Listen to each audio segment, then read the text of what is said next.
अस्सलाम वालेकुम। पिछले लेक्चर में हमने काउंटिंग सॉर्ट का एल्गोरिथम जो है उसको डिस्कस किया था और उसकी कुछ डिटेल्स मैंने आपके साथ शेयर की थी। और वहाँ पे हमने एक जो मेन कंक्लूजन ड्रॉ किया था वो ये था कि non comparison based sorting algorithms भी एग्जिस्ट करते हैं और उनका रनिंग टाइम यूजुअली जो हमारे ट्रेडिशनल सॉर्टिंग एल्गोरिथम्स हैं जो कंपैरिजन पे बेस करते हैं उनसे कम होता है, लेकिन अंडर वेरी रिस्ट्रिक्टिव सर्कमस्टांसेस। तो वो रिस्ट्रिक्टिव सर्कमस्टांसेस अगर हमारी मीट होती हैं किसी एप्लीकेशन में, तो देन हमने डिसाइड किया था कि we should go for counting sort type of sorting algorithms, जिसकी वजह से हमारी ग्रोथ रेट उसके जो रनिंग टाइम की जो ग्रोथ रेट है वो काफ़ी जो है इम्प्रूव्ड होती है बनिस्बत हमारे ट्रेडिशनल जो कंपैरिजन बेस्ड सॉर्टिंग एल्गोरिथम्स हैं। बार कैफ तो उसका रनिंग टाइम भी हमने फिर उसका एल्गोरिथम भी देखा था, उसका रनिंग टाइम भी देखा था। आज हमारा मौजू थोड़ा सा चेंज होता है और डाटा स्ट्रक्चर की तरफ थोड़ा सा मैं आपको दोबारा लेके जाऊंगा। और डाटा स्ट्रक्चर में हमने लीनियर डाटा स्ट्रक्चर जो है उसका एनालिसिस तो कर लिया था पिछले कुछ लेक्चर्स पहले, लेकिन हमने ट्री डाटा स्ट्रक्चर जो है उसकी बात अभी तक एज सच नहीं की। इशारतन तो हमने की है। मिसाल के तौर पे जब मैं मर्ज सॉर्ट का एल्गोरिथम डिस्कस कर रहा था या क्विक सॉर्ट का एल्गोरिथम डिस्कस कर रहा था, तो उस वक्त तो मैंने इशारा किया था कि इसके बैक एंड पे कंप्लीट बाइनरी ट्री जनरेट होती है और कंप्लीट बाइनरी ट्री जो है वो हमें पता है कि उसका जो रनिंग टाइम है वो जो है उसके जो नंबर ऑफ लेवल्स होते हैं उसमें वो लॉग ऑफ एन होते हैं, और उस वजह से फिर रनिंग टाइम भी हमने डिसाइड किया था अपना अपना वहाँ पे उस एल्गोरिथम्स में। तो अब हम उसको फॉर्मली जरा लेके चलते हैं कि वो क्या जो बकिया ट्रीज हैं या जनरल जो हमने और ट्रीज कुछ पढ़ी थी उनके रनिंग टाइम्स क्या होते हैं। अगर उसके अंदर कोई ऑपरेशंस बंदा करेगा तो कितना जो है ना टाइम पे फर्क पड़ेगा। So we start with the binary search tree. और अगर आपको याद हो तो बाइनरी सर्च ट्री आपने जो है ना पढ़ी थी डाटा स्ट्रक्चर में, इसकी सारी इंप्लीमेंटेशन डिटेल्स भी मैंने करा दी थी आपको, तो उसकी प्रोग्रामिंग भी आपको अब आती है। अब इस कोर्स में हमारा सिर्फ एनालिसिस मकसूद है, ठीक है ना जी। तो मैं क्विकली उसको रिवाइज करूंगा और फिर उसके बाद उसके एनालिसिस पे जाऊंगा। उसके बाद एक और ट्री मैं आज आपके साथ नहीं डिस्कस करूंगा, रेड ब्लैक ट्री, और वो थोड़ा सा आपके लिए नया टॉपिक होगा, लेकिन वो मैं जानबूझ के आपको एक नया टॉपिक करा रहा हूं because this topic is being covered against AVL tree. AVL tree और रेड ब्लैक ट्री का बैक एंड पे जो है ना रनिंग टाइम सेम निकलता है, वो आपको आज क्लियर हो जाएगा। लिहाजा अगर रेड ब्लैक ट्री एक नई ट्री भी आप आज सीख लेंगे और साथ ही साथ जब उसके एनालिसिस को हम करेंगे तो वो बिल्कुल उसी तरह एनालिसिस होगा जिसके एवीएल का होगा। तो लिहाजा फिर मुझे एवीएल का सेपरेट एनालिसिस आपको नहीं कराना पड़ेगा, एवीएल ट्री का एनालिसिस आप खुद कर लेंगे। और वो आपको पता है कि एवीएल ट्री जो है वो बाइनरी सर्च ट्री ही की एक्सटेंशन होती है, बट फर्क सिर्फ उसमें ये होता है कि AVL is balanced. AVL is complete binary tree as well, almost, if not strictly complete binary, लेकिन ये कि उसमें complete binary tree से कुछ एक दो लेवल्स ही ज्यादा बनते हैं, प्रैक्टिकली ज्यादा वो झुकती नहीं है एक तरफ को। तो रेड ब्लैक ट्री का भी मुद्दा ये है कि वो BST को बैलेंस रखने की कोशिश करती है, लेकिन वो कुछ कलर्स भी बिलीव करती है। रेड ब्लैक ट्री, रेड और ब्लैक दो कलर्स होंगे उसमें। बाद वो तो जब मैं वहां डिस्कशन करूंगा तो फिर इस वक्त उसकी डिटेल्स डिस्कस करूंगा। So come to binary search tree first, तो आज हम उसको लेके चलते हैं। बाइनरी सर्च ट्री आपको पता है कि जो है वो जो है left is less than root and root is less than right वाला तस्वर होता है इसमें। यानी ये हमें पता है कि जो भी लेफ्ट चाइल्ड की वैल्यू होगी वो अपने रूट से छोटी होगी और राइट चाइल्ड की वैल्यू अपने रूट से बड़ी होगी, ठीक है। This is greater, this is less, equal नहीं हो सकते, ठीक है ना जी। इक्वल हमने कहा था कि इक्वलिटी यानी equal values in binary search tree is not allowed, ठीक है जी। अच्छा, अब अगर हम इन ऑर्डर ट्री ट्रेवर्सल करें इस पे, तो आपको याद होगा कि उसमें हम ईच नोड विजिट करते थे ट्री में, और वो कैसे करते थे कि पहले लेफ्ट सब ट्री को विजिट करते थे, फिर जो है ना जो रूट होता था उसको विजिट करते थे, और उसके बाद फिर उसकी राइट सब ट्री को विजिट करते थे। और जो हमारे फिर देयरफॉर हमारा कंक्लूजन ये था कि in order traversal shows the value stored in binary search tree in a sorted order. वो क्यों? क्योंकि left is less than root, और फिर आप पहले इस सब ट्री को विजिट करेंगे तो 2 प्रिंट होगा, और जब फिर 17 को विजिट करेंगे तो 17 प्रिंट होगा, और फिर जब राइट सब ट्री को विजिट करेंगे तो 25 प्रिंट होगा। तो ये देखें आपके पास एक सॉर्टेड आउटपुट आया। तो ये हमने ये मैं बातें भी रिपीट ज़्यादा नहीं करता, ये हमें चीज़ें पता हैं, हमारे डाटा स्ट्रक्चर का जो नॉलेज है, हमारा जो कोर्स हमने पढ़ा था लास्ट सेमेस्टर में, उसमें हमने इन चीज़ों को बड़ी डिटेल में समझ लिया था और इम्प्लीमेंट भी किया था। अच्छा, इन ऑर्डर प्रोसीजर जब हम कॉल करते हैं रिकर्सिवली, तो ये भी एक स्ट्रेट फॉरवर्ड सी बात है। ट्वाइस कॉल करते हैं हर नोड पे, क्योंकि हर नोड पे विजिट करके आपको एक दफ़ा लेफ्ट कॉल देनी होती है, एक दफ़ा राइट सब ट्री की कॉल देनी होती है। And the element is visit right between them, और एलिमेंट जो है ना वो इन ऑर्डर ट्री ट्रैवर्सल में उनके मिड में विजिट किया जाता है। So therefore the construction time is theta n, यानी कि एक n एलिमेंट्स है तो n कॉल्स लेफ्ट चाइल्ड की, और अगर n राइट की है तो अगर 2n भी हम इनको कह लें, अगर दोनों को जमा कर लें तो 2n is again theta n। ठीक है, कांस्टेंट आप इग्नोर करते हैं, तो कंस्ट्रक्शन टाइम इसका जो होगा वो थीटा n होगा। अब इसके जो बकिया टाइम है कि इसका सर्च का टाइम क्या होगा BST में, डिलीशन, इंसर्शन, उस पर अभी हम बाद में करते हैं। ठीक है, यानी ये तो सिर्फ ट्रेवर्सल है कि उसकी कंस्ट्रक्शन का टाइम ये हुआ। अच्छा, अब जब हम कहते हैं ना कि the running time of search, binary search tree में सर्च कितना टाइम लेगा, तो वो कहता है कि it's order of h, and h is basically height of the tree.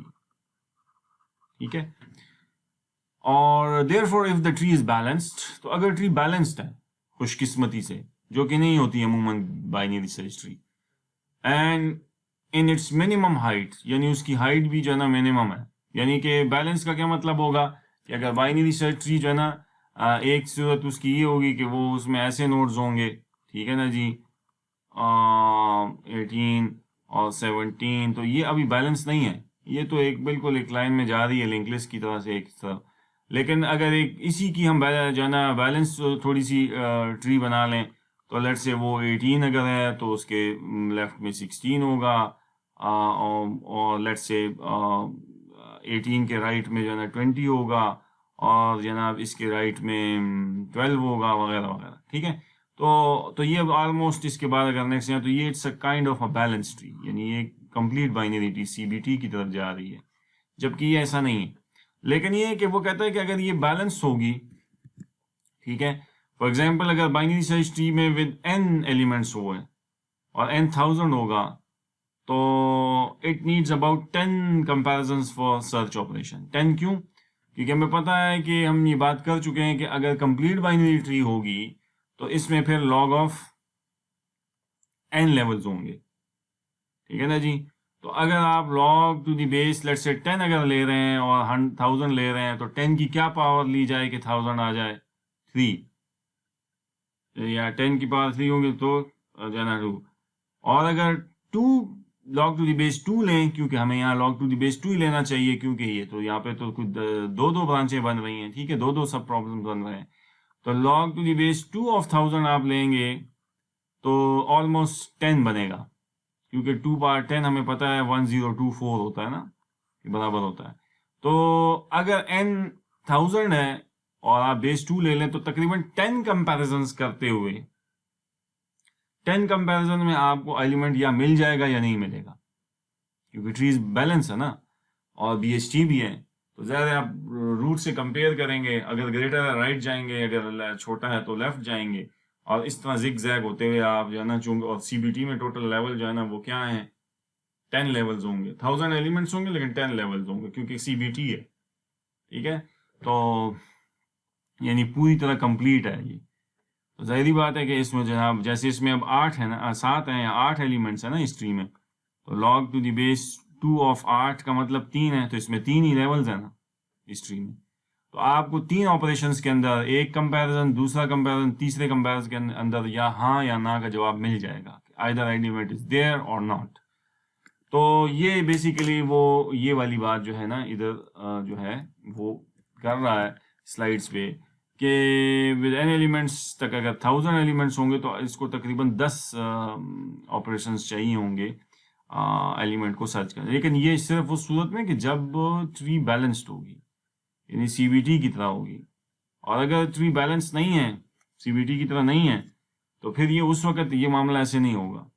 इसलिए वो नीचे लिखता है कि however if the binary search tree is unbalanced, अगर बाइनरी सर्च ट्री अनबैलेंस्ड है तो the running time of search operation is longer, फिर लॉन्गर होगा, क्योंकि फिर उस सूरत में हमें पता है कि ट्री को एक तरफ को ज़्यादा झुक भी सकती है। तो बहरहाल ये सारी बातें हमें मालूम है, इसको सब मैंने जल्दी जल्दी रिवाइज कर दिया। अब आते हैं जनाब अपनी अगली बात पे कि इंसर्ट अगर हम इस ऑर्डर में करेंगे कैरेक्टर्स को CEMOP TU, तो this will generate the following BST in verse case fashion. Verse case में आपकी बदकिस्मती है, C है तो E उससे ग्रेटर है तो वो जाके उसके राइट में लगेगा, फिर अगला एलिमेंट M आया तो वो इससे कंपेयर होगा रिकर्सिवली, फिर इससे होगा, इससे भी ग्रेटर है तो यहाँ लगेगा। तो ये तो सारे ऐसे लगेंगे, तो it's a kind of a link list. ये बात हम प्रॉब्लम ऑफ लॉपसिडनेस जो है BST का, ये हम पिछले कोर्स में डिस्कस कर चुके हैं। अब यहाँ भी अगर कोई मुझसे कहेगा कि सर्च का टाइम बताएं, तो मैं कहूँगा ऑर्डर H, बस सर जो भी हाइट है बस उतना टाइम मैक्सिमम। ऑर्डर का मतलब तो होता है ना मैक्सिमम टाइम, कि भाई खुशकिस्मती है आपकी कि आपको यहीं मिल जाए, C सर्च करें तो यहीं मिल जाएगा। तो ऑर्डर ऑफ H में ये कवर्ड है बात, क्योंकि ऑर्डर बताता है टाइट अपर बाउंड। और अगर आपने Z सर्च किया तो बदकिस्मती से आपको सारी लिस्ट पर गुजर के U पे आके पता लगेगा कि इसके राइट में कुछ भी नहीं है, तो आप कहेंगे कि Z नॉट फाउंड। तो उस सूरत में भी अगर कोई कहेगा तो ऑर्डर H टाइम, क्योंकि हाइट जो भी ट्री की है, और हाइट क्या है, वो यहाँ पे हाइट बेसिकली n ही है, क्योंकि n एलिमेंट्स हैं और उतनी हाइट है। तो बस ठीक है, फिर ऑर्डर ऑफ H ही हम कहेंगे, लेकिन वो H बेसिकली इस सूरत में ऑर्डर n बन जाएगा इस पर्टिकुलर केस में। लिहाजा जब भी अब हम इंसर्शन, डिलीशन या सर्चिंग की बात करेंगे तो हम कोशिश करेंगे कि BST के लिए ऑर्डर ऑफ H की इस्तिलाह इस्तेमाल करें, क्योंकि हाइट मेरे कंट्रोल में नहीं होती BST की। मुझे पहले से ही नहीं पता होगा कि डाटा किस टाइप का है, और फिर उसके अगेंस्ट BST बैलेंस बनी है, सेमी बैलेंस्ड है, फुली बैलेंस्ड है, या फुली अनबैलेंस्ड है, जैसे ये नज़र आ रहा है आपके सामने लिंक लिस्ट की शक्ल में। तो फिर उस सूरत में मुझे यही कहना पड़ेगा कि भाई साहब जो भी ट्री की हाइट है, बस वो जो ट्री की हाइट है वही उसका रनिंग टाइम है, ऑर्डर ऑफ एज। तो वो चाहे n है, n/2 है, n/5 है, log ऑफ n है, वट। लेकिन ये मुझे पता है कि हाइट आपकी जो है ना बाइनरी सर्च ट्री की, वो n और log ऑफ n के दरमियान ही कहीं रहेगी, इससे ना कम हो सकती है और n से बढ़ नहीं सकती। जाहिर है ना, आप n एलिमेंट्स को BST में स्टोर करेंगे तो n लेवल ही मैक्सिमम बनेंगे, n से तो ज़्यादा नहीं बन सकते। और अगर फुली बैलेंस्ड है, यानी CBT की शक्ल इख्तियार किए हुए है, तो उस सूरत में भी log ऑफ n से लेवल्स जो है ना BST के वो कम नहीं हो सकेंगे आपके पास। ठीक है जी। तो ये तो मेरा ख्याल है तमहीदन जो मैंने जितनी बातें की हैं ये आपको पहले से भी पता है, और थोड़ा सा एनालिसिस के पॉइंट ऑफ व्यू से भी क्लियर होता चला जाएगा आपको कि हम क्या करने जा रहे हैं। ओके, तो इस सूरत में वो कहता है कि ट्रीज जो हैं वो डीजनरेट होती हैं लाइक लिंक लिस्ट्स, और फिर उस सूरत में जो रनिंग टाइम हो जाता है सर्च का, वो इसका हो जाता है ऑर्डर ऑफ n। ठीक है ना, फॉर सच BSTs। अब आ जाते हैं हम इंसर्शन की, सॉरी डिलीशन के ऊपर। लेकिन इससे पहले अगर मैं आपसे पूछूं कि इंसर्शन का रनिंग टाइम क्या है, तो इंसर्शन का रनिंग टाइम जो है ना वो आप जो है इसमें कोई मसला नहीं है, वो बिल्कुल it's just like search time, तो इसलिए उसको हमने डिस्कस ही नहीं किया। मतलब ये है कि अगर मैं यहाँ पे इस पिछली भी बाइनरी सर्च ट्री में अगर कुछ इंसर्ट करूँगा, मसलन आपसे मैं अगर कहूँ कि यहाँ मुझे Z इंसर्ट करना, तो किधर करेंगे? C से कंपेयर करेंगे, इधर आएगा, इधर आएगा, इधर आएगा, इधर आएगा, और फाइनली U के राइट पे वो Z को लगाएगा। ठीक है जी। तो कितने कंपैरिजन्स या कितने ऑपरेशंस के बाद वो Z की इंसर्शन करेगा? ऑर्डर ऑफ n इस सूरत में। लेकिन मुझे कहना चाहिए ऑर्डर ऑफ H। अब H इस सूरत में मेरा बेसिकली क्या है, वो H इस सूरत में इक्वल मेरा n ही है। ठीक है, तो इंसर्शन की यही, इंसर्शन का रनिंग टाइम बिल्कुल सर्च की तरह है BST में। ठीक है ना जी। और that is order of H, और एच मेरे कंट्रोल में नहीं है, तो एच शुरू हो सकता है 0 से लेके n तक जा सकता है, और हाइट ऑफ द ट्री। लेकिन अगर मैं ज़्यादा नोड्स n में ले आऊँ तो फिर मुझे log ऑफ n से लेके कहना चाहिए कि n तक जाएगा, ठीक है। तो उतने ही मुझे इंसर्शन का टाइम वर्स्ट केस में चाहिए बार। तो क्योंकि अगर ट्री बैलेंस भी होगी ना, लेट्स से अगर it's a kind of a CBT as well, ठीक है, और जैसे ये मैंने ऊपर बनाया था आपके सामने, अगर ये CBT भी है जिस तरह ये लेफ्ट पे नजर आ रही है ट्री, तो इस सूरत में भी इंसर्ट जो है ना log ऑफ n टाइम लेगा। अगर मुझे 22 इंसर्ट करना है तो वो 18 से पूछेगा, ग्रेटर है 20 से पूछेगा, ग्रेटर है, इधर ये 22 को यहाँ लगा देगा। तो ये मुझे इसने कितने टाइम में इंसर्शन करके दी, ये log ऑफ n टाइम में इसने मुझे ये इंसर्शन करके दी है ऊपर, ठीक है। तो ये बिल्कुल वही टाइम बन गया। सर्च करना 22 को सर्च करने में भी इतना ही टाइम लगेगा, 18 से पढ़ेंगे वो बड़ा है, 22 से पूछेंगे बड़ा है, यहाँ आके 3 ऑपरेशन। और अगर ये 22 ना इंसर्ट हुआ होता और इसको आप इंसर्ट करते तो वही बात है, 18 से पूछेंगे बड़ा है यहाँ, 20 से पूछेंगे बड़ा है यहाँ, तो 3 ऑपरेशन। तो सर्च और डिलीशन का जो टाइम है वो दोनों सूरतों में हमें यहाँ जो है वो सेम मिलेगा, ठीक है जी। तो ये बात मेरा ख्याल है आपको क्लियर हो गई है, लिहाजा इसलिए मुझे अभी इंसर्शन पे स्पेसिफिकली टाइम नहीं लगाना। अब आते हैं डिलीशन पे। अच्छा, डिलीशन जो है वो इसकी जो है उसमें हमने कहा था कि इसके 3 केस होते हैं, पढ़े थे हमने। या एक्स लीफ होगा, या x can have only 1 child, and या एक्स कैन हैव 2 चिल्ड्रन, ठीक है ना जी। तो अगर तो जो है ना आपके एक चिल्ड्रन है, 2 चिल्ड्रन है, या लीफ है, इससे कुछ चौथा केस हमने कहा था नहीं बनता था, ठीक है ना जी, जिस नोड को आपने डिलीट करना है BST में से। अब हम आते हैं पहली मिसाल पे। लेट्स से हमने ये एक BST है, इसको आप देख सकते हैं, यही एग्जाम्पल एग्जैक्टली मैंने शायद आपको डाटा स्ट्रक्चर में भी करवाई थी, अब वही एग्जाम्पल यहाँ भी करा रहा हूँ, लेकिन वहाँ इम्प्लीमेंटेशन के पॉइंट ऑफ व्यू से थी, यहाँ एनालिसिस के पॉइंट ऑफ व्यू से है। यहाँ पे अभी हमने इसकी प्रोग्रामिंग या कोडिंग नहीं कर दी, वो हम सीख आए हैं, कर चुके हैं। इसकी सारी टिप्स, सारे चेक्स प्रोग्रामिंग के मैंने आपको पिछले कोर्स में दे दिए थे। अब आ जाए जी यहाँ पे कि अगर मिसाल मुझे D को डिलीट करने का कहा जाए, तो वही बात है कि मुझे यहाँ G से सर्च करना पड़ेगा, रिकर्सिव कॉल होगी, वो यहाँ कंपेयर करेगा G जो है ना D से बड़ा है, यानी D छोटा है तो वो लेफ्ट पे जाएगा। फिर इस रिकर्सिव कॉपी में वो F से पूछेगा, D छोटा है तो इधर आएगा, A से पूछा है वो D तो मुझसे बड़ा है, इधर आएगा, E से पूछेगा वो कहेगा मुझसे छोटा है, इधर आएगा, C से पूछेगा कहेगा मुझसे बड़ा है, इधर आएगा। और इधर जब आएगा तो इधर उसको पता लग गया कि D is equal to D, तो मैच फाउंड। और वो हमें पता था कि हमने एक स्टेप कॉपी पीछे बैठ के इसको उड़ाना है, लेकिन हमने ये चेक करना है कि इसके राइट यानी अगर यहाँ टेम्प पॉइंटर खड़ा है तो इसका राइट भी नल होना चाहिए और इसके राइट का लेफ्ट भी नल है। अगर ये नल है तो this is case number 1। Case number 1 says कि x इज अ लीफ जिसको डिलीट करने जा रहे हो। तो उसमें हमने वहाँ पे स्ट्रेट फॉरवर्ड कोड किया था कि डिलीट टेम्प राइट, और टेम्प के राइट को जो है ना वो नल कर दो, ठीक है ना जी। अब मुझे बताइए इस पर कितना टाइम लगा इस सारे काम पे। देखिए, आप जितनी ट्री में लेवल थे ऑलमोस्ट उतने ही लेवल वर्स्ट केस में आपने विजिट किए हैं। और ट्री की अगर इस सारी की हाइट क्या है इस हिस्से की h, तो आपने मुझे बताया ना यहाँ से चले थे, यहाँ आए थे, यहाँ आए, यहाँ आए, यहाँ आए, यहाँ आए, तो कितना ऑलमोस्ट आपने h कंपेरिजन्स किए हैं ना, जो हाइट है ट्री की। नोड्स ज़्यादा हैं ट्री में, n नोड्स तो ये सारे हैं, यानी ये पूरी ट्री में जितने नोड्स हैं ये सारे n हैं। और हाइट तो वो होती है जितनी आपने सफ़र किया है, लेवल जितने डीप गए हैं। लिहाजा अगर मैं इसका रनिंग टाइम आपसे पूछूंगा तो आप मुझे वर्स्ट केस में क्या या जनरल भी जवाब देंगे तो ऑर्डर ऑफ h ही कहेंगे। Worst case, best case, average case के बगैर भी आप ऑर्डर देंगे, क्योंकि ऑर्डर से मतलब ये मुझे पता लगेगा कि भाई बदतरीन सूरत में h और बेहतरीन सूरत में h से कम भी हो सकता है। यानी h से कम कैसे होगा? h से कम नहीं, n यानी h का तय करना पड़ेगा कि h log ऑफ n है कि h n है कि h इन दोनों के दरमियान लाई करता है।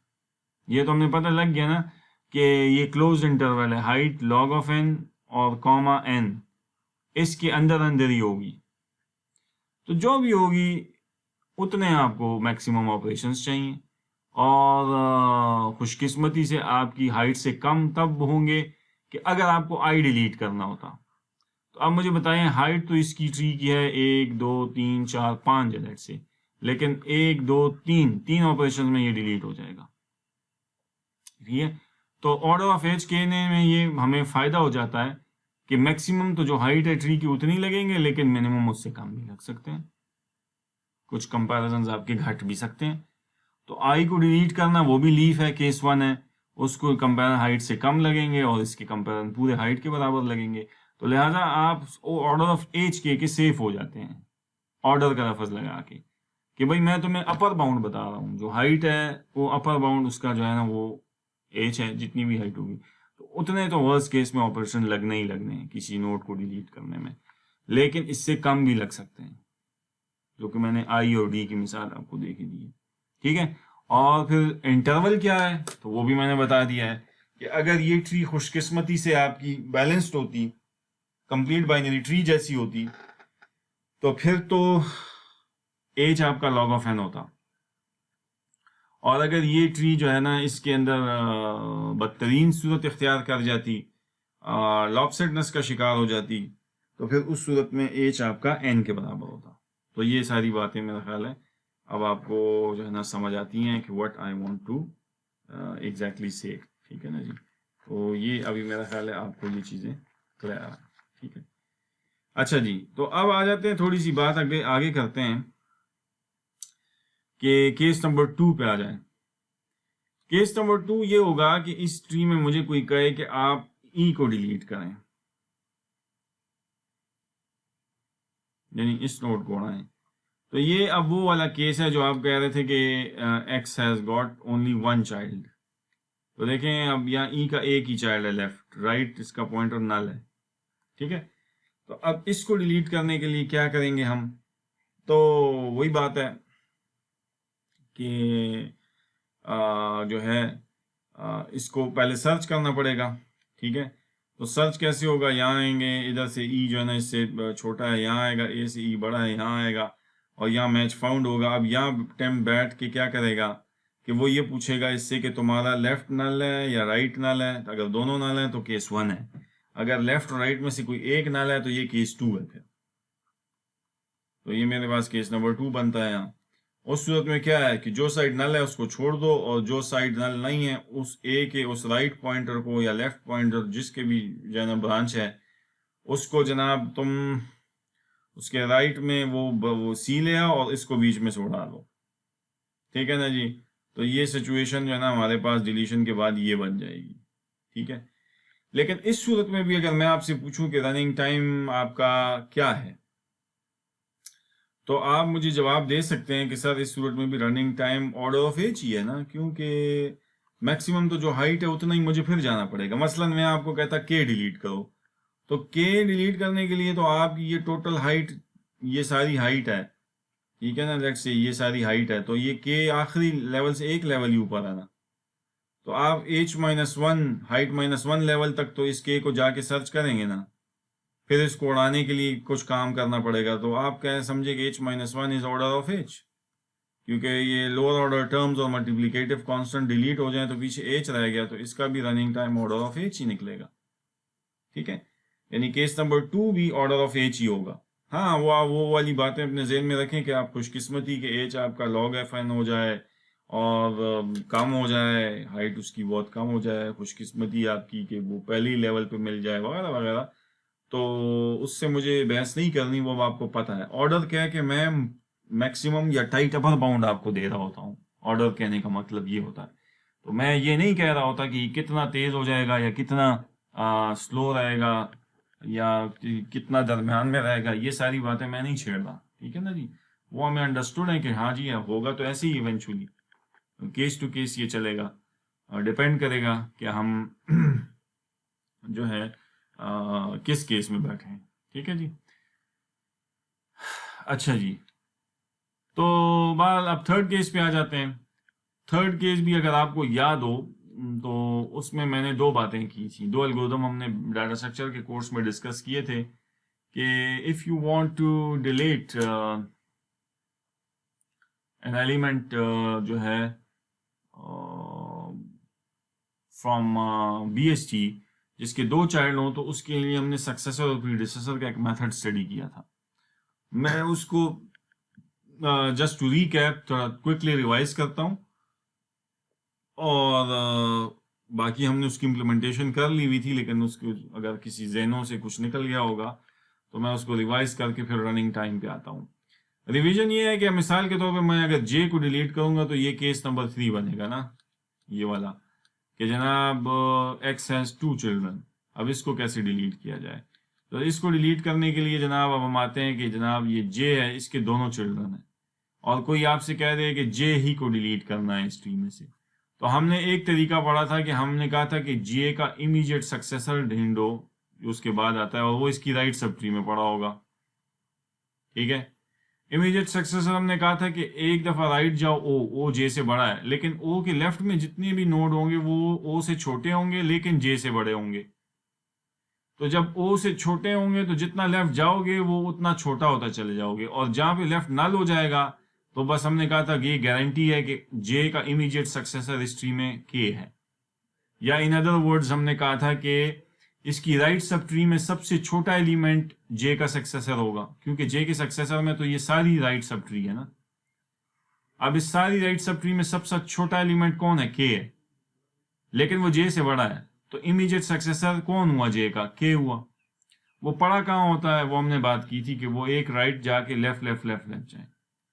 अब उसके भी हमने सक्सेसर को ढूंढने के हमने मेथड्स पढ़े थे, और वो हमने सक्सेसर क्यों ढूंढा था? हमने कहा था कि सक्सेसर को हम इवेंचुअली इस J से रिप्लेस कर देंगे K, इस नोड को डिलीट कर देंगे, और डिलीट करने के बाद ये BST भी बन जाएगी, और क्योंकि K के राइट पे जो ये सारी चीज़ें होंगी ये K से बड़ी होंगी, क्योंकि K इस ट्री में सबसे छोटा ही था ना, तो वो छोटा अगर इनका रूट बन जाएगा तो उसके राइट में सारी वो चीज़ें आ जाएंगी जो इससे बड़ी हैं। तो BST का जो कानून है कि left is less than root and root is less than right, वो कानून वायलेट नहीं होगा, उसकी वायलेशन नहीं होगी। तो बहरहाल मैंने कहा कि ये आपको मैं ये चीज़ क्लियर कर दूं यहाँ पे कि ये वो बेसिक बात हम जो है यहाँ पे कर रहे हैं। ठीक है, अच्छा अब हम आते हैं कि वो सक्सेसर ढूंढने के जो हमने, अगर आपको याद हो थोड़ा सा, तो 2 मेथड पढ़े थे, एक इटरेटिव एक रिकर्सिव। रिकर्सिव तो ये कि आप एक सक्सेसर फाइंड करने का एक फंक्शन बनाएं, उसको आप टेम्प का राइट पास कर दें अगर J को डिलीट करना है, और टेम्प यहाँ खड़ा है तो टेम्प का राइट इसको पास कर देंगे, और वो फिर अपने उसके अंदर एक चेक लगा होगा कि if temp left is not equal to null, तो वो सक्सेसर फंक्शन को टेम्प का लेफ्ट पास ऑन कर करके रिकर्सिवली वो जो है ना पहुंचेगा, और जब उसका लेफ्ट नल हो जाएगा, और वो कब होगा? जब वो यहाँ से चलते चलते K पे आ जाएगा। जब यहाँ नल हो जाएगा तो यहाँ रुक जाएगा, और फिर इसके इन्फो को वो बेसिकली टेम्प की इन्फो से रिप्लेस करेगा। ठीक है, कि ये जो इन्फो है ये J से रिप्लेस करेगा, और फिर इस K को देखेगा कि इसको मैंने अब डिलीट कैसे करना है। तो मैंने आपको वहां एक बात की थी कि ये आइदर केस 3 जो है ना, ये एक्चुअली केस 2 में या केस नंबर 1 में मैप हो जाता है। ठीक है, अब यहाँ पे ये केस 2 में मैप हो रहा है। क्या मतलब? जब K आप डिलीट करेंगे तो इसकी एक चाइल्ड है ना, एक चाइल्ड वाला केस तो हम यहाँ डिस्कस कर चुके हैं, ये E को जो हमने यहाँ से डिलीट किया है कि एक चाइल्ड को कैसे डिलीट किया जाता है, इसको डायरेक्ट इसके साथ जोड़ के इसको उड़ा दो। तो अब वहां पे भी हम क्या करेंगे एक्चुअली कि जब K को उड़ाएंगे तो M के लेफ्ट में L ले आएंगे और इसको बीच में उड़ा देंगे, K का डाटा वहां स्वैप कर देंगे और इसको उड़ा देंगे, तो ये BST जो है ना बहाल हो जाएगी आपकी। ठीक है, तो अब मुझे बताइए ये कि, और दूसरा मेथड जो है वो क्या था? वो इटरेटिव था। इटरेटिव मेथड क्या था कि हमने कहा था कि आप, कोई मसला नहीं है, आप एक वाइल लूप लगा लें, एक टेम्प का राइट वाइल लूप में भेज दे, वाइल लूप टेम्प राइट से शुरू करें, और आप उसके अंदर लिखेंगे if temp left is not equal to null, या if temp left is equal to null. तो if temp left is not equal to null तो temp is equal to temp left, तो वो टेम्प आपका मूव होता रहेगा left left left, और जब इसका लेफ्ट नल हो जाएगा तो वाइल लूप से बाहर आ जाएगा। वाइल लूप से बाहर आएगा तो आपका यहाँ पे लेट से एक टेम्प खड़ा होगा, ये टेम्प या टेम्प 2 नाम दे दें। अगर मसलन टेम्प आपने इधर J पे खड़ा किया है तो इसको आप टेम्प 2 पॉइंटर को बेसिकली क्या कर दें, टेम्प 2 को इनिशियलाइज कर लें टेम्प के राइट से। तो टेम्प के राइट का मतलब है कि O का पॉइंटर, O का एड्रेस उसके पास आ गया, और एक फिर वाइल लूप लगा लें temp2 के ऊपर कि while temp2 left is not equal to null, तो उसके अंदर लिख दें temp2 is equal to temp2 left. तो बाद वो इस तरह चलता जाएगा और यहाँ तक आ जाएगा। ठीक है, अब मुझे बताइए ये कि ये यहाँ से आप यहाँ तक आए, फिर यहाँ से ये इधर आए, फिर यहाँ से यहाँ तक आए, तो ये कितना फासला आपने तय किया है? ऑर्डर ऑफ एच केस 3 में। अच्छा, फिर इसके साथ ओवरहेड टाइम क्या है? Order of H. तो ये आपका मिल गया ना। पहले आप जे तक पहुंचे होंगे, फिर आपने यार रिकर्सिव फंक्शन कॉल किया होगा तो उसका टाइम यहाँ से गिनना शुरू करेंगे, या वाइल लूप से तो यहाँ से गिन के गिनते यहाँ तक आएगा। लेकिन ये टोटल कंपैरिजन में गिन लूंगा तो ऑर्डर ऑफ एच ही होंगे।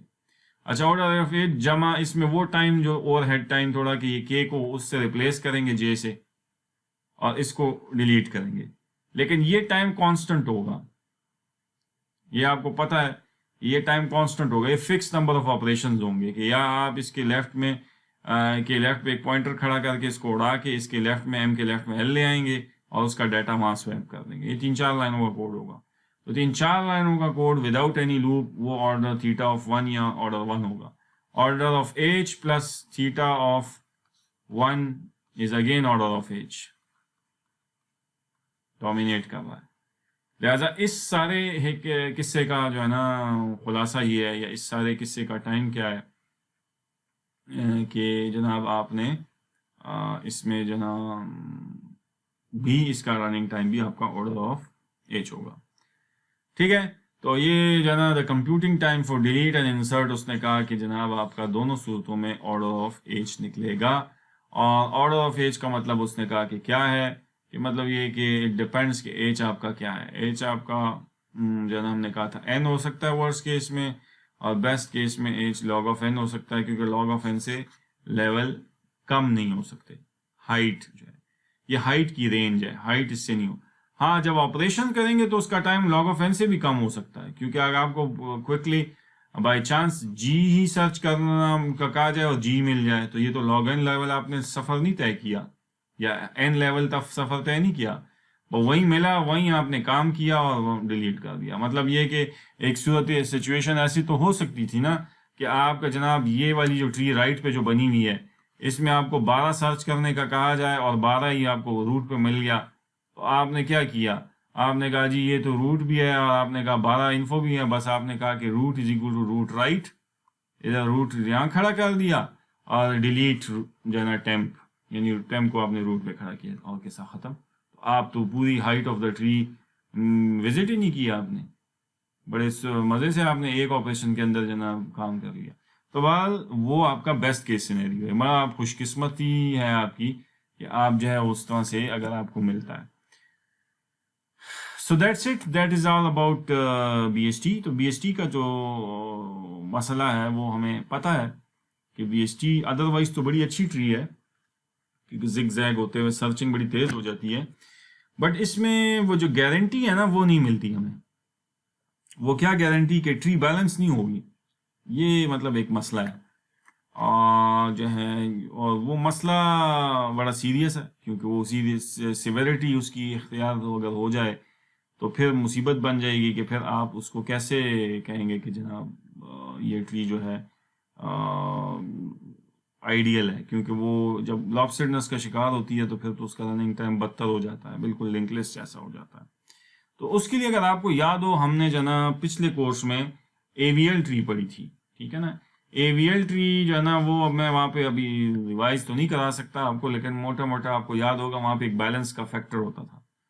बैलेंस फैक्टर होता था कि हम ट्री को 2 दर्जे एक जगह से एक साइड पे झुकने नहीं देंगे दूसरी साइड के। तो जब वो 2 लेवल ज्यादा नहीं झुकेगी अपनी लेफ्ट सब ट्री से या राइट सब ट्री से एक साइड, तो वो डेफिनेटली वो फिर उसमें जाना लेवल्स एक तरफ को ज्यादा नहीं बढ़ सकते।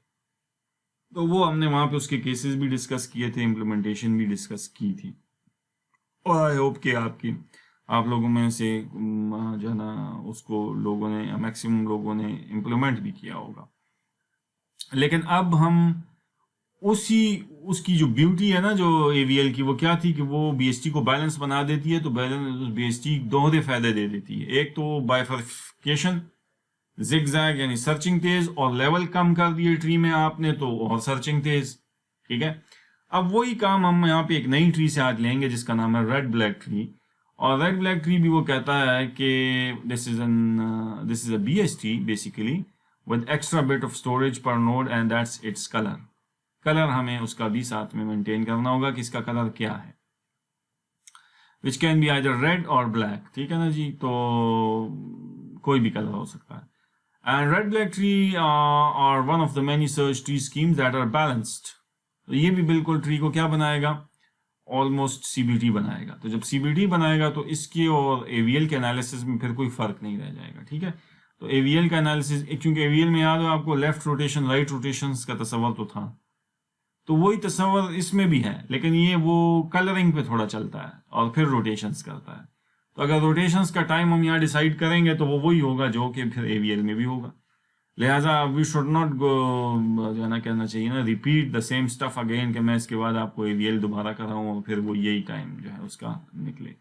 तो बहरहाल वो सारा कॉन्सेप्ट आपको यहाँ मिल भी जाएगा और रिवाइज भी हो जाएगा और इस बहाने आप एक नई ट्री भी पढ़ लेंगे।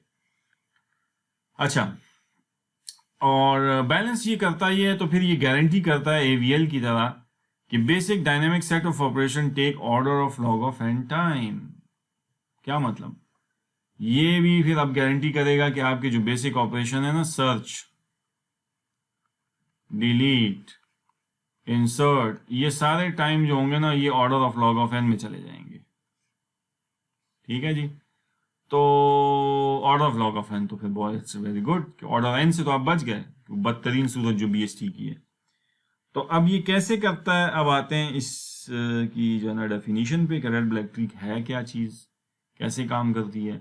फिर इस लेक्चर में तो खैर इसको मैं अब कंप्लीट शायद नहीं कर सकूंगा, तो इस लेक्चर में मैं सिर्फ आपको रेड ब्लैक ट्री का जो है ना हवाला देता हूँ, वो होती क्या है और काम कैसे करती है। फिर अगले लेक्चर में इंशाल्लाह इसके जो है ना बैक एंड पे जो एल्गोरिदम का जो एनालिसिस है, जो मैथमेटिकल पार्ट शुरू होगा, तो वो मैं आपको नेक्स्ट लेक्चर में होपफुली करा दूंगा इंशाल्लाह, क्योंकि इसी एक लेक्चर में आई थिंक वो कवर नहीं हो सकेगा। अच्छा जी, अब रेड ब्लैक ट्री वो कहता है कि बाइनरी सर्च ट्री जो है ना ऑगमेंटेड विद नोड कलर एक इसमें आप ऐड करेंगे, और ऑपरेशंस जो डिज़ाइन किए गए हैं वो गारंटी करेंगे कि वो उसकी हाइट जो होगी ना वो लॉग ऑफ एन से ज़्यादा नहीं होगी। जब हाइट लॉग ऑफ एन से ट्री की ज़्यादा नहीं होगी तो फिर जनाब उसके सारे ऑपरेशंस भी गारंटी हो जाएंगे कि वो भी जनाब order of log of n में जाएंगे। तो वो इंसर्शन हो, डिलीशन हो, सर्चिंग हो, कुछ भी हो, अपडेट हो, तो ये सारी चीज़ें जो है आपकी order of log of n में होंगी।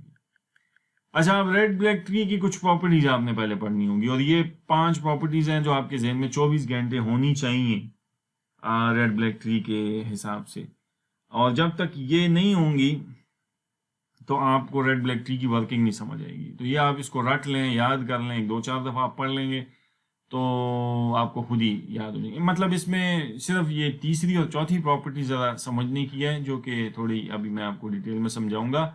और ये पहली, दूसरी और पांचवी तो बड़ी स्ट्रेट फॉरवर्ड है, यानी आप खुद पांचवी पढ़ें पहले। रूट इज ऑलवेज ब्लैक, ठीक है। मतलब ये कि जो ट्री आप बाइनरी सर्च ट्री बनाएंगे BST, तो उसमें जो रूट होगा उसका कलर आपने ब्लैक सेट करना है, ठीक है। तो ब्लैक के लिए मैं B यूज किया करूंगा, रेड के लिए मैं R यूज किया करूंगा, ठीक है। और तो ये लाजिम है, चलें जी, ठीक है, मान लिया लाजिम रखेंगे हम। दूसरी शर्त, every node is either red और ब्लैक। तो भाई ये भी क्लियर ही बात है कि जब आपने कहा 2 कलर्स हैं तो बस एक या उसको रेड मिलेगा या ब्लैक, ऐसे नहीं हो सकता कि उसका कोई कलर ही नहीं है, ठीक है। और तीसरी जो दूसरा पॉइंट है, यानी जो तीसरा टोटल जो मैंने एक ये बता दिया आखिरी, और ये कि एवरी लीफ इज ब्लैक। अच्छा, इसमें एक चीज ध्यान में रखें कि ये लीफ, यानी इस ट्री में ये जो मैंने बनाई है, इसमें मैं अगर आपसे पूछूं कि लीफ कौन सा है, तो आप कहेंगे ये लीफ है और ये लीफ है, लेकिन ये इसको लीफ नहीं कहता, ये ज़हन में बिठा लें। ये लीफ इसको कहता है कि ये जो इसके नीचे नल पॉइंटर्स हैं इन नोड्स के, ये लीव्स हैं, और इसका भी एक ये नल होगा। तो ये जो नल पॉइंटर है ना, इनको वो कहता है लीव्स एक्चुअली। ये इस्तिलाह का फ़र्क है थोड़ा सा, ये आपको थोड़ी चीज़ें समझनी होंगी। यानी मैं अगर डायग्राम दिखा दूँ तो इस डायग्राम में देखें, रूट इज़ ऑलवेज ब्लैक, तो ये रूट है, और ये नेल पॉइंटर्स है ना, ये जिसने ये नेल पॉइंटर, ये वो नल है। 15 के लेफ्ट में ये नल है, ये 15 के राइट में नल है, तो ये बेसिकली देखें उसने कहा ये दोनों ब्लैक बनाए हुए हैं, यानी कलर उसका ब्लैक दिया हुआ है। ये ब्लैक एंड वाइट तस्वीर है, तो इसमें वाइट जो आपको नजर आ रहा है ये इसको समझें आपकी ये रेड है, ठीक है ना जी। मिसाल के तौर पे ये अब आपका 20 जो है ना ये रेड है, 17 एज्यूम करें रेड है जो ये, और जो ब्लैक है वो तो ब्लैक शेडेड है, वो नजर आ रहा है आपको जैसे 21 है, दिस इज ब्लैक क्योंकि ब्लैक शेड उसने दिया हुआ है। और नील्स आर पॉइंटर्स जो है ना इनको वो लीव्स कहता है इस ट्री में, and leaves are always black, ठीक है। तो ये जनाब एक चीज आपके जहन में ये भी हो। अच्छा, अब जो है ना इसकी बकिया दो खासियतें जो असल में जिसकी वजह से ये बैलेंसिंग करता है या बैलेंस रखता है इसको AVL की तरह ही बिल्कुल ट्री को, वो ये है कि तीसरी प्रॉपर्टी कहता है कि if the node is red, अगर आपने किसी नोड को रेड कलर दे दिया तो अब लाजिम है आप पर कि आप इसके दोनों चिल्ड्रन अगर तो हैं, और अगर नहीं है तो जितने भी हैं, एक है या दो होंगे, तो फिर उसके दोनों चिल्ड्रंस का ब्लैक होना मस्ट है। Both the children are black, ठीक है। अच्छा, जब बोथ द चिल्ड्रन ब्लैक हो गया तो इससे एक नतीजा निकलेगा, और नोट में उसने लिखा है कि फिर हमारी इस रेड ब्लैक ट्री में we can not have two consecutive red nodes on a path. वो क्यों, ये देखें इसमें आपने कहा ये रेड है, तो इसके जब दोनों चिल्ड्रन ब्लैक हो गए तो इस पाथ में मैं अगर यहां से इस पाथ में ऐसे चलूं या इस पाथ में ऐसे चलूं तो दो रेड्स कभी इकट्ठे नहीं मिलेंगे मुझे। यानी ये नहीं हो सकता कि इस रेड का ये चाइल्ड रेड हो जाए, ये कैसे होगा भाई। आपने जब रूल कहा हुआ है कि एक रेड अगर आपने कह दिया कि ये रेड है तो इसका चाइल्ड ये जो रेड नहीं होगा, ये ब्लैक होगा, तो दो रेड इकट्ठे लाइन में नहीं मिलेंगे आपको। यानी दो रेड्स आपको कंसेक्टिव नहीं मिलेंगे, अल्टरनेट पोजीशंस पे मिल सकते हैं। जैसे यहाँ पे भी आप देख लें कि देखें ये अल्टरनेट पोजीशन पे इधर रेड है तो फिर इधर रेड है, फिर इधर रेड है, ठीक है ना जी। अगर इधर रेड है, इसी तरह अगर आप गौर करें इधर से आए, ये इधर इधर 30 पे रेड है तो फिर 39 यहाँ रेड है, अल्टरनेट पोजीशंस पर है, कंसेक्टिव लाइन में नहीं है, ठीक है। वो इसलिए कि आपने कहा हुआ है कि अगर एक बंदा रेड है तो उसके चाइल्ड जो है ना वो दोनों ब्लैक होंगे, तो दो consecutive reds in a path नहीं कभी मिलेंगे आपको। तो ठीक है, ये भी समझ आने वाली बात है। आपने शर्त लगा दी है या आपने रिस्ट्रिक्शन लगा दी है कि भाई अगर एक नोड रेड है तो उसके दोनों चिल्ड्रन ब्लैक होंगे, तो फिर जाहिर बात है फिर तो ये मुमकिन ही नहीं होगा कभी कि हमारा जो ना जो है वो ऐसा कभी हो सके, ठीक है जी। तो ये आपका थर्ड प्रॉपर्टी भी हो गई। अब आखिरी प्रॉपर्टी, ये इससे भी ज़्यादा इंपॉर्टेंट है, इसको गौर से सुने, और बेसिकली यही आपकी हाइट को कंट्रोल रखने की जो है ना मेन कोशिश करता है। और वो कहता है ये कि every path from node to descendant leaf, जितना भी पाथ हैं जो पाथ एक किसी नोड से लीफ तक जा सकते हैं, कोई नोड आप पकड़ लें ट्री में तो उससे ज़्यादा बहुत सारे लीव्स तक आप पहुंच सकते हैं ना मुख्तलिफ रास्तों के जरिए। वो कहता है कि हर पाथ पे जो लीफ तक आप जाएंगे तो उसमें जितने ब्लैक नोड्स आएंगे, किसी एक पाथ को आप पकड़ लें और उसमें जितने ब्लैक नोड आते हैं तो उतने ही ब्लैक नोड्स आपके दूसरे पाथ पे भी आने चाहिए, उतने ही ब्लैक नोड्स आपके तीसरे पाथ पे भी आने चाहिए लीफ तक पहुंचने के लिए। मसलन अगर एक नोड है और उससे आप 5 लीव्स तक, डिफरेंट लीव्स तक जा सकते हैं, तो पांचों के पांच में same number of black nodes आने चाहिए। मतलब 4 ब्लैक आते हैं, 2 आ रहे हैं एक पाथ में, तो दूसरे में भी 2 आने चाहिए, तीसरे में भी 2 आने चाहिए, चौथे में भी 2 और पांचवें में भी 2 आने चाहिए। अच्छा, ये क्या है, अब इसको एक इसी मिसाल से आगे जो देखते हैं, ये देखें अगर आप गौर करें, अब ये बात ही कर रहा है। मिसाल अगर मैं रूट ही की ले लूँ, रूट से आप चलें, आप रूट से तो ये सारे लीव्स आपके एक्सेसिबल है ना, हर डिफरेंट पाथ्स के जरिए आप इन तक पहुंच सकते हैं। ये आपके लीव्स जो हैं नल पॉइंटर्स, आप कोई पाथ उठा लें, आप देखें उसमें ब्लैक नोड सेम आएंगे। मिसाल मैं ये उठाता हूँ, सबसे पहले छोटा पाथ उठाता हूँ, यहाँ से चले, ये पहले एक नोड ब्लैक आया, फिर इस पाथ से ऐसे आते हुए इधर आए, ये एक दूसरा ब्लैक आया, और फिर ये इस नील तक पहुंचने में ये 3 ब्लैक्स आए। इसीलिए इसने ब्रैकेट में बाहर इसके 3 भी लिखा है। अच्छा, इसको हम आगे चल के कहेंगे black height, black height of this node, वो ट्री है। क्योंकि इसके किसी भी लीफ तक जाने में तीन ही ब्लैक्स आते हैं, इसलिए इसकी ब्लैक हाइट हम कहते हैं 3। एक तो अपनी हाइट है ना ट्री की, यानी ट्री की अपनी हाइट तो ज्यादा होगी, लेकिन रूट की से अगर हम करेंगे शुरू या लीफ से शुरू करेंगे एक ही बात है, तो वो तो 3 से ज्यादा आएगी। लेकिन ये कि इसकी ब्लैक हाइट 3 है, यानी यहाँ देखें इस पाथ में ये 1, ये 2, ये 3। अच्छा, लंबे से लंबा पाथ देखते हैं ये वाला, इसमें भी आप देखें 3 ही आएंगे। ये देखें यहाँ से चले आप, पहला ब्लैक ये मिला, दूसरा ब्लैक ये मिला, तीसरा ब्लैक ये मिला, इसमें भी 3 ब्लैक्स मिले, तो 3 ब्लैक हाइट ये जो बाहर लिखी है, हर नोड के बाहर उसकी ब्लैक हाइट लिखी हुई है। अच्छा, इसलिए में अच्छा आप कोई और ले लेते हैं पाथ, मिसाल यहाँ से आए, यहाँ ये इस पाथ पहला ब्लैक, फिर दूसरा ब्लैक, फिर तीसरा ब्लैक। यहाँ से आए, ये देखिए पहला ब्लैक, फिर दूसरा ब्लैक, फिर तीसरा ब्लैक। तो ब्लैक हाइट यानी किसी भी नोड से किसी भी लीफ तक पहुंचना, किसी भी नोड से उससे किसी लीफ तक पहुंचने जितने ब्लैक्स आएंगे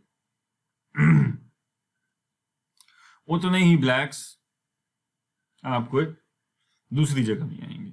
ठीक है ना जी, तो दूसरे पाथ पे भी आएंगे, उस पाथ पे भी जाएंगे तो उस पे भी ब्लैक्स आपको मिलेंगे। ठीक है, तो ये इसकी जो है ना चौथा जो प्रॉपर्टी है ये इसकी है।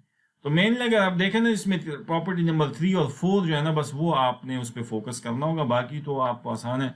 वो क्या है कि root is always black, node is either red और ब्लैक, और नील पॉइंटर्स जो होते हैं वो भी ब्लैक होते हैं। अब जो दो बातें हैं वो ये हैं कि अगर आपने रेड दे दिया किसी नोड को तो फिर उसके चिल्ड्रन भी जो है ना वो ब्लैक होना लाजमी है रेड को। और अगर, लेकिन ये याद रखिए इसका वाइस वर्सा या इसका उलट ट्रू नहीं है। वो कंडीशन नहीं है कि अगर आपने ब्लैक दे दिए हैं तो उसके दोनों चाइल्ड रेड होने चाहिए। ये देखें इसमें ऐसा नहीं है, ब्लैक नोड में कोई रिस्ट्रिक्शन नहीं है। 21 के जो है ना दोनों चाइल्ड ब्लैक हैं, और यहाँ पे देखें इस ब्लैक के, इस ब्लैक का एक ब्लैक है एक रेड है, तो दोनों ब्लैक भी हो सकते हैं, दोनों रेड भी हो सकते हैं। 38 के दोनों चाइल्ड रेड है, लेकिन रेड अगर कहीं होगा तो वहां आप देख लें उसके दोनों चाइल्ड ब्लैक होंगे। तो इसलिए जो रूल उसने दिया है वो उसी पे ही रहना है। ठीक है, अपनी तरफ से हमने कोई रिस्ट्रिक्शन जेन में नहीं बिठानी, वो ये है। और पाथ की भी मैंने बता दी कि अब आप इसको पढ़ें तो समझ आती है कि every path from a node to a descendant leaf, किसी लीफ तक जाने के लिए कंटेन्स, वो कहता है same number of black nodes. ठीक है ना जी, तो उसके लिए कहता है कि वो same number of black nodes हैं वो चाहिए होंगे। तो मेरा ख्याल है ये यहाँ तक ये चीज़ जो है आपको, ये 5 प्रॉपर्टीज अब आपको क्लियर हो गई। ठीक है, तो इस वजह से अब हम इस ट्री को देख सकते हैं कि भाई इसमें हमारे पास ये पांचों की पांचों प्रॉपर्टीज मीट हो रही हैं, और ये रेड ब्लैक ट्री है। और इसमें अगर आप और करें तो this is almost a CBT।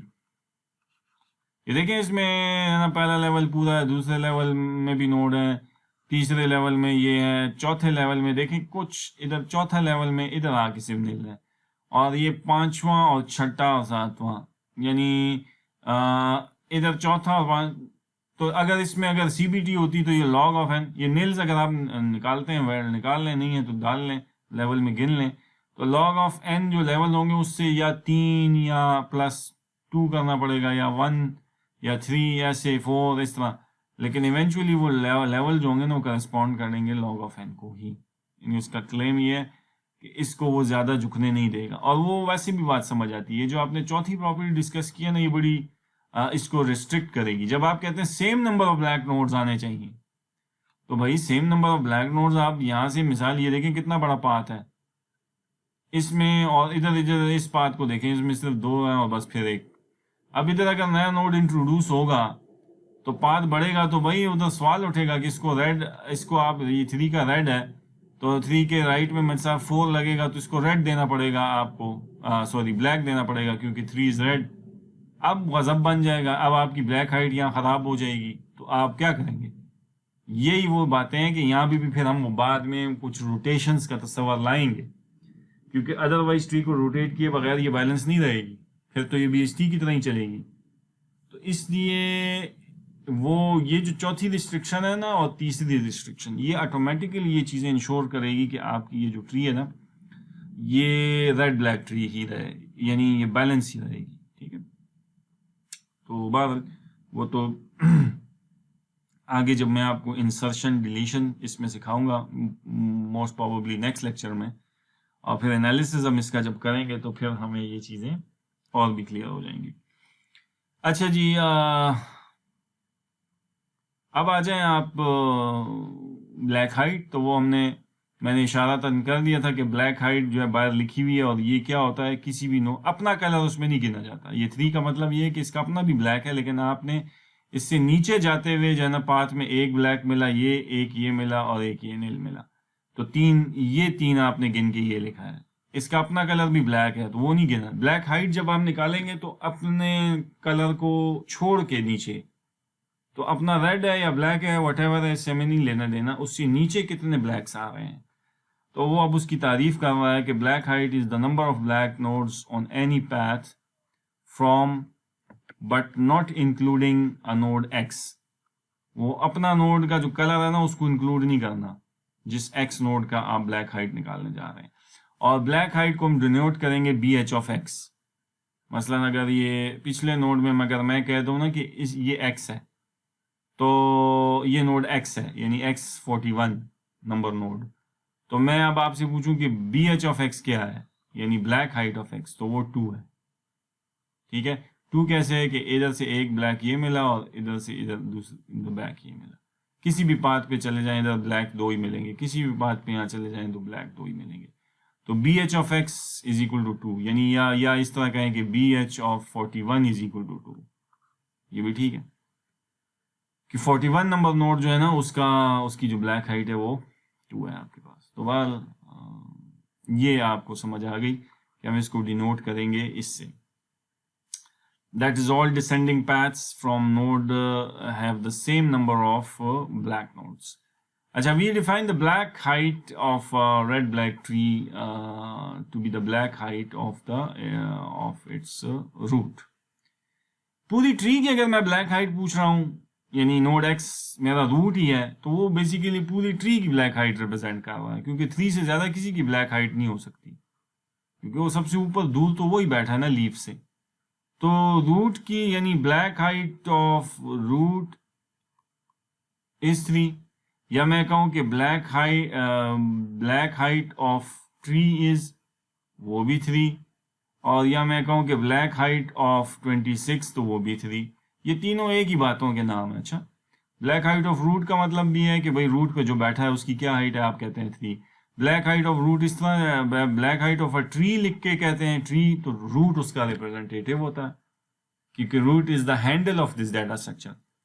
हमने पढ़ा था ना, हैंडल होता है हर एक डाटा स्ट्रक्चर का, तो वो उस हैंडल की भी हाइट जो है ना ब्लैक हाइट 3 है। और अगर आप उसका स्पेसिफिक नाम ले लें या उसका नंबर जो इन्फो है उसके हिसाब से कहते हैं तो भी वो 3 है। तो ये तीनों एक ही बातें हैं। ठीक है, तो इसलिए वो कहता है कि we define the black height of the red black tree to be the black height of its root. अच्छा, अब हम आते हैं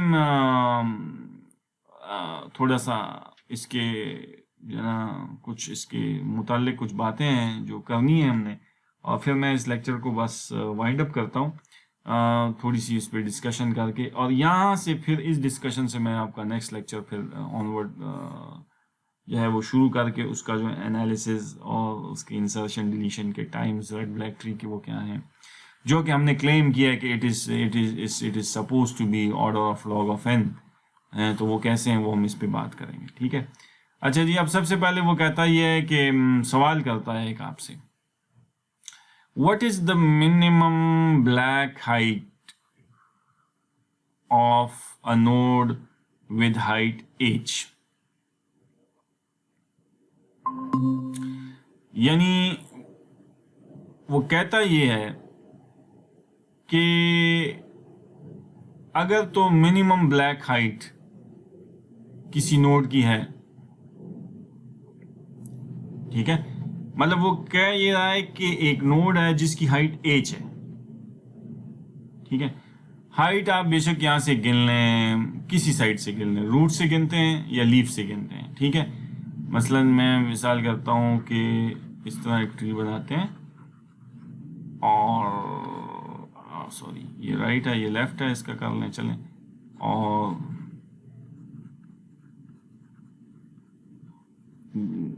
अब इसकी हाइट यहाँ से 0 1 2 3 कर लें या वहाँ से 0 1 2 3 कर लें, कोई फ़र्क नहीं पड़ता। अच्छा दोनों से हाइट गिनती यहाँ से गिने वहाँ लेके जाएं या वहाँ से लेके आए यहाँ गिनती लेके जाएं, एक ही बात। क्योंकि हमने कहा था कि लिटरेचर में दोनों तरीके एग्जिस्ट करते हैं। तो मिसाल के तौर पे हम कहते हैं, क्योंकि ये भी आगे चल के बताएगा कि लीफ जो है ना ये उसकी हाइट को 0 लेता है, यानी ये इस फलसफे पे चलता है कि 0 1 2 3, तो मैक्सिमम हाइट यहाँ होगी जो है ना 3। तो वो कहता है कि मिनिमम ब्लैक हाइट कितनी हो सकती है, यानी आप ब्लैक हाइट को कम से कम करना चाहते हैं, मैक्सिमम नहीं। लेकिन मैक्सिमम तो ऐसे है कि वो तो पूरी एज ही हो सकती है ना, क्योंकि रूट इज ऑलवेज ब्लैक, इसको भी ब्लैक, इसको भी ब्लैक, इसको भी ब्लैक, यानी सारे ही आप ट्री में ब्लैक कर दें तो ये आरवी ट्री तो होगी, क्योंकि ब्लैक हाइट किसी भी नोड की डिस्टर्ब नहीं किया आपने। और रेड तो ठोंसा ही नहीं है, तो जब रेड ठोंसते तो हम बात करते कि भाई if the node is red then the both the children must be black, तो वो चक्कर तो किया नहीं है आपने, तो बस ठीक है। लेकिन वो कहता है क्लिनिक ब्लैक, इस सूरत में ब्लैक हाइट कितनी यहाँ क्या होगी BH ऑफ इस नोड X पे 4 होगी, यानी अगर चले मैं आसानी से 1 2 3 से गिन लूँ, 4 लेवल है स्ट्रीम में, तो 4 होगी लेट्स से, ठीक है। अच्छा वो क्यों, क्योंकि सॉरी 3 होगी, क्योंकि अपना तो नहीं गिनना है ना आपने उसका 1 2 3, ठीक है। अच्छा अब अगर मैं कहता हूँ नहीं इसमें जानबूझ में रेड ठोंसो, तो आप कहते हैं रूट इज ऑलवेज ब्लैक, तो फिर मुझे इसको रेड बनाना होगा, ठीक है। या मैं इसमें एक level for the sake of आसानी एक और बना देता हूँ ताकि, और ये वो नेल्स हैं, अच्छा ये नेल्स हैं, इनको नेल्स तस्वर करें, नेल्स आर ऑलवेज ब्लैक, तो ये भी ब्लैक हो गए। अब ये जब 2 ब्लैक हो गए तो अब मुझे यहाँ पे अगर एक रेड यहाँ ठोंस सकता हूँ तो यहाँ तो रेड नहीं ठोंस सकता, क्योंकि यहाँ पे तो ये ब्लैक होगा, और इधर एक मैं रेड ठोंस सकता हूँ और ये ब्लैक। तो अब यहाँ पे पहले हाइट क्या थी 1 2 3 4, ठीक है ना, ये अब 4 हो गई क्योंकि मैंने एक लेवल नीचे बढ़ा दिया। टोटल हाइट अगर तो सारे ब्लैक्स होते तो ये भी ब्लैक होता 1 2 3 4, तो 4 होती। लेकिन अगर मैं इन ब्लैक को रेड कर दूं दरमियान में इन 2 को, तो अब ब्लैक हाइट क्या हो गई 4/2 इज इक्वल टू 2, क्योंकि अब यहाँ से ब्लैक हाइट क्या बनेगी, इधर से आप आएंगे एक ब्लैक हाइट और इधर से आप आएंगे ये एक नील ब्लैक, 2 ये इधर रेड कर दी, ये बाकी को भी आप अकॉर्डिंगली रेड कर लें। तो कम से कम हाइट क्या आता है वो कितनी होगी ब्लैक हाइट मिनिमम, और मैक्सिमम कितनी होगी, तो मैक्सिमम तो समझ आती है, मैक्सिमम तो ब्लैक हाइट किसी नोड की उतनी होगी जितनी उस ट्री की अपनी हाइट है।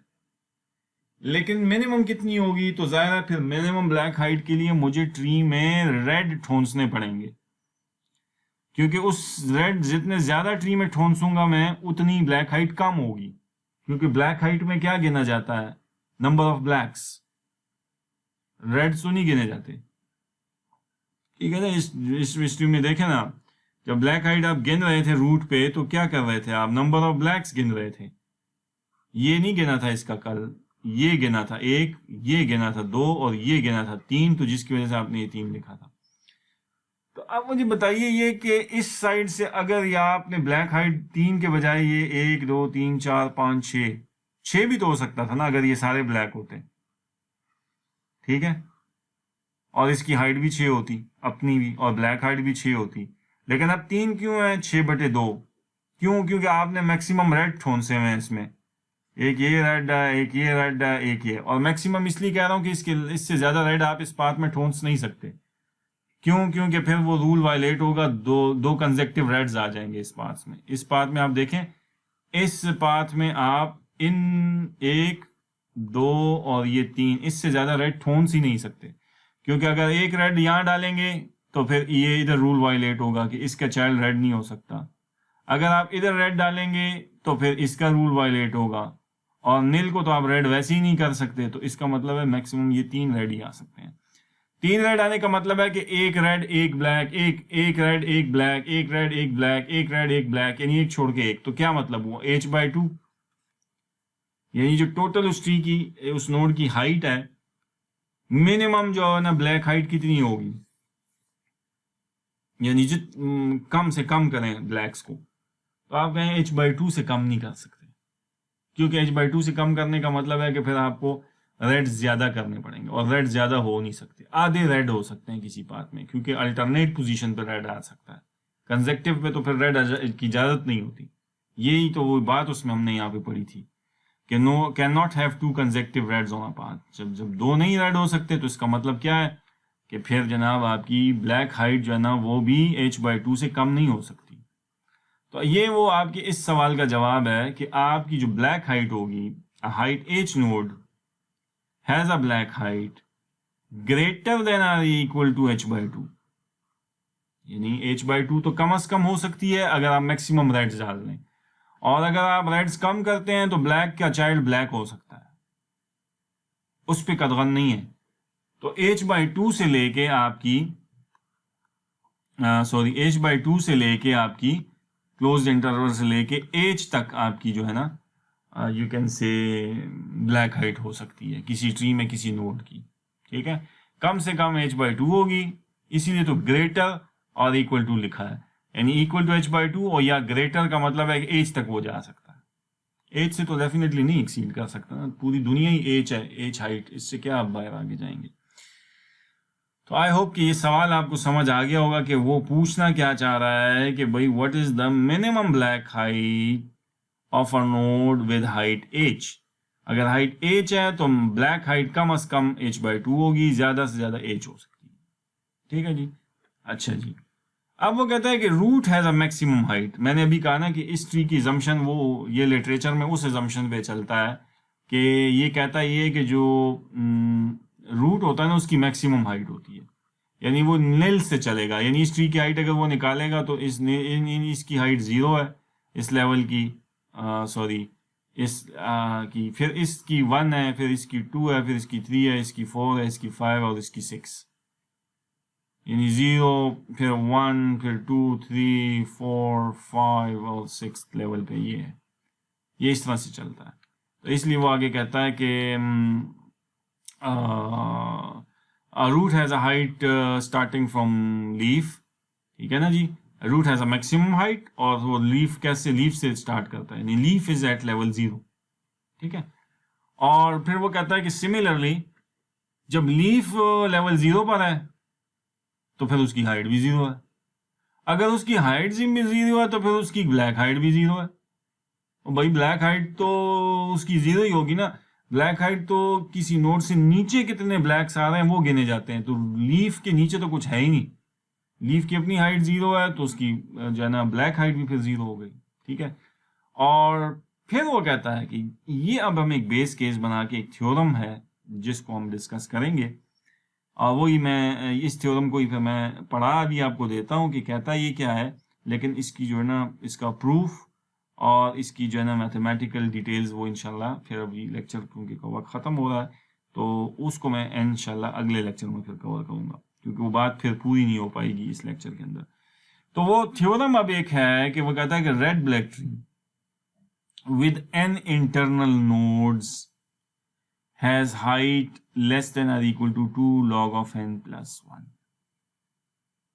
कहता है अगर आपने ये रेड ब्लैक ट्री बनाई है ना जिसके अंदर ये 5 प्रॉपर्टीज आपने मीट की हैं, ठीक है ना, ये जो आपने गिनवाई है, अगर ये 5 प्रॉपर्टीज किसी रेड ब्लैक ट्री में मीट हो रही हैं और उसमें n इंटरनल नोड्स हैं, इंटरनल नोड्स में वो इसको गिनता है, अच्छा लीव्स के अलावा जितने नोड्स हैं, मसलन इस ट्री में ये सारे इंटरनल नोड्स हैं, ठीक है ना जी, ये इससे ऊपर ऊपर ये जितने सारे हैं लीव्स नील्स को छोड़ के, ठीक है, ये सारे इंटरनल नोड्स हैं, बेशक आप गिन लें कितने हैं।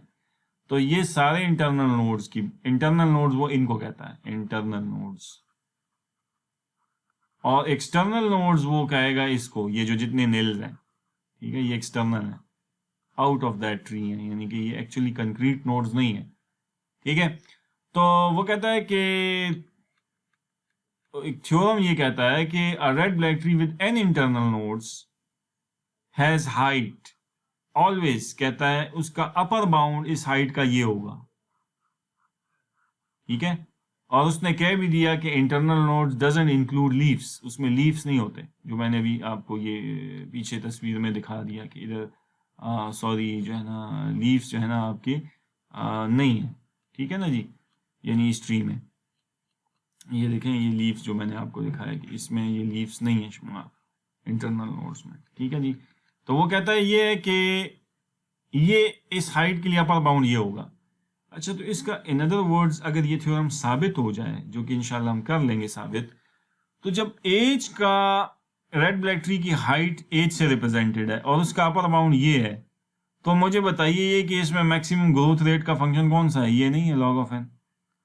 मल्टीप्लिकेटिव कॉन्स्टेंट्स और लोअर ऑर्डर टर्म्स तो आप इनको इग्नोर कर देंगे ना।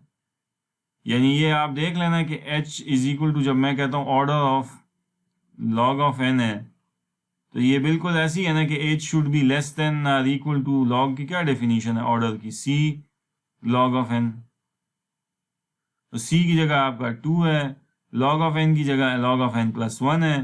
तो n प्लस 1 को हम n को खा के n बना देते हैं, c कांस्टेंट 2 निकल आया, तो पीछे ग्रोथ रेट एक्चुअली क्या निकली? Log of n। तो इसका मतलब है कि अगर ये थ्योरम प्रूव हो गया तो फिर तो आपने ये गारंटी कर दी ना मुझे कि रेड ब्लैक ट्री की हाइट जो होगी वो लॉग ऑफ एन से कभी भी नहीं बढ़ सकेगी। अच्छा, जब कभी भी नहीं बढ़ सकेगी उसकी हाइट, यानी कभी भी बढ़ने का मतलब है कि उसकी ग्रोथ रेट, अच्छा मतलब एक आध दो चार लेवल बढ़ सकती है। वो तो मैंने आपको बताया ना कि इस पिछली डायग्राम्स में यहाँ पे ये it is almost complete binary tree, लेकिन इसमें कुछ कंप्लीट बाइनरी ट्री से एक दो तीन लेवल ज्यादा है। मिसाल अगर इसमें log of n plus 3 levels हैं तो ठीक है, growth rate still log of n है। मैं ये नहीं कहूंगा कि ये 3 की वजह से जनाब ये कांस्टेंट, इट डजंट मैटर। यानी ये तो वो एक बहुत छोटी ट्री आपके सामने रखी है ना, जिसमें 10 12 15 नोड्स मैंने बनाए हैं। आप एज्यूम करें कि किसी डाटा सेट है, नादरा का कोई डाटा सेट है, उसके बैक एंड पे उन्होंने डाटा का ट्री जनरेट किया है, तो उसमें मिलियंस ऑफ जना नोड्स होंगे। अब वो जब आप BST ये कंप्लीट बाइनरी ट्री उसके बैक एंड पे बनाएंगे ऑलमोस्ट CBT, तो उसमें तो log of n levels plus अगर आपके 85 भी साथ में हो जाए तो परवाह नहीं है, क्योंकि वो एन वहां पे बहुत ह्यूज होगा, वो तो मिलियंस में है। पूरे मुल्क की आबादी कितनी है, तो उसके मुकाबले 85 की तो कोई हैसियत ही नहीं है। लिहाजा आप कहेंगे ग्रोथ रेट यही है, हाइट ये है एक्चुअली। ये बात मेरा ख्याल है आपको पहले भी मैंने ये लोअर ऑर्डर टर्म्स और मल्टीप्लिकेटिव कांस्टेंट्स हम में नहीं इसलिए इंटरेस्टेड होते, हमारी असल में कंसर्न ये होता है कि ग्रोथ रेट क्या है। उससे किसी एल्गोरिथम के जो है नेचर का पता चलता है कि ये कितना एक्सपेंसिव है, कितना नहीं है एक्सपेंसिव दूसरे के मुकाबले में। ये कांस्टेंट पार्ट हमें जो है ना तंग नहीं करता। तो बहरहाल ये सारी बातें अगर हम ये कर लेते हैं और फिर ये थ्योरम हमारा साबित हो जाता है, तो फिर इस थ्योरम के साबित होने से ऑटोमेटिकली मेरे हाइट अगर आपने order of log of n साबित कर दी, तो इसका मतलब है कि आपने मुझे insert of red black tree, delete of red black tree, search जो है ऑफ रेड ब्लैक ट्री, ये सारा भी फिर लॉग ऑफ एन में जाएगा ना, क्योंकि हाइट से ज्यादा आप तो निकल नहीं सकते बाहर। दुनिया क्या है आपकी ट्री की? 0 लेवल लीफ का और मैक्सिमम लेवल रूट का, इसके अंदर ही सारा काम होगा ना, और जिग जैग होके जाएंगे आप। क्योंकि BST भी तो है ना ये, तो इधर या आप राइट जा रहे होंगे या लेफ्ट जा रहे होंगे, या राइट कंपैरिजन करके। और कितना मैक्सिमम ये जा सकते हैं? एच आपने गारंटी कर दिया मुझे, थ्योरम से साबित कर दिया कि वो लॉग ऑफ एन है। तो इसका मतलब ये है कि फिर ये जो ट्री है, it's a kind of a balance tree, balance complete binary search tree, जिसके बैक एंड पे CBT भी है वो बनता है। और फिर इसका एनालिसिस बिल्कुल सेम हो जाएगा लाइक AVL, क्योंकि AVL ट्री भी हमने डाटा स्ट्रक्चर के कोर्स में पढ़ी थी, तो उसका भी जो है ना बिल्कुल ही यही जो है ना जो आप देखेंगे इसमें आगे लेक्चर में मैं बताऊंगा कि रोटेशंस भी इसमें बिल्कुल वैसी ही हैं, सिर्फ इसमें कलर का स्कीम का फर्क है, वहाँ पे बैलेंस फैक्टर है। इवेंचुअली टाइम पे जो है ना दोनों का फर्क नहीं पड़ता, दोनों के केस में लॉग ऑफ एन लेवल्स बनते हैं, और log of n is the ideal situation for me in a binary tree. क्यों? क्योंकि उससे ज़्यादा कम लेवल मुमकिन ही नहीं होते बाइनरी ट्री के अंदर कि वो उसकी बैक एंड पे कंप्लीट बाइनरी ट्री जनरेट हो। ओके जी, सो दैट्स इट। मेरा ख्याल है इसको हम रोक देते हैं यहाँ पे, और इंशाल्लाह अगले लेक्चर में मैं इस स्लाइड से फिर ये जो थ्योरम है ये जो है मैं यहाँ से स्टार्ट करूँगा। इंटरनल नोड्स और एक्सटर्नल नोड्स मैंने बता दिए हैं। लीफ जो है ना वो एज्यूम्ड है कि लेवल 0 पे होता है, और मैक्सिमम जो हाइट होती है वो रूट की होती है, यानी ये वो अदर वे अराउंड जो लिटरेचर में चलता है उस तरह से चलता है। लीफ से शुरू करता है और रूट पे जाके हाइट को रोकता है। जबकि हमने डाटा स्ट्रक्चर में रिवर्स पढ़ा था कि जाना root is at 0 and leaf is at maximum height. तो बहरहाल हमें वैल्यू से कंसर्न है, दोनों सूरतों में आप चलें फाइनल वैल्यू एक ही निकलनी है, चाहे इधर से चलें या उधर से चलें। और उसके बाद फिर हमने ये थ्योरम है जो है इसको हमने देखा, और अभी हम इसको फिर इंशाल्लाह लेक्चर में देखेंगे अगले। ये थ्योरम भी हम प्रूव करेंगे, और फिर जो रेड ब्लैक ट्री की जो बुनियादी ऑपरेशंस हैं like search, insert, delete, update वगैरह, ये भी इंशाल्लाह फिर उसमें डिस्कस करके फाइनली इसका मैथमेटिकल एनालिसिस जो है वो हम कंक्लूड करेंगे। ठीक है जी, तो मुझे अब इस लेक्चर में इजाज़त दीजिए, इंशाल्लाह अगले लेक्चर में मिलेंगे। अगर आपके कोई क्वेश्चन वगैरह होंगे इस लेक्चर से तो वो फिर फिजिकल जो क्लास होगी उसमें आप मुझसे पूछ सकते हैं। ओके जी, थैंक यू वेरी मच। अस्सलाम वालेकुम।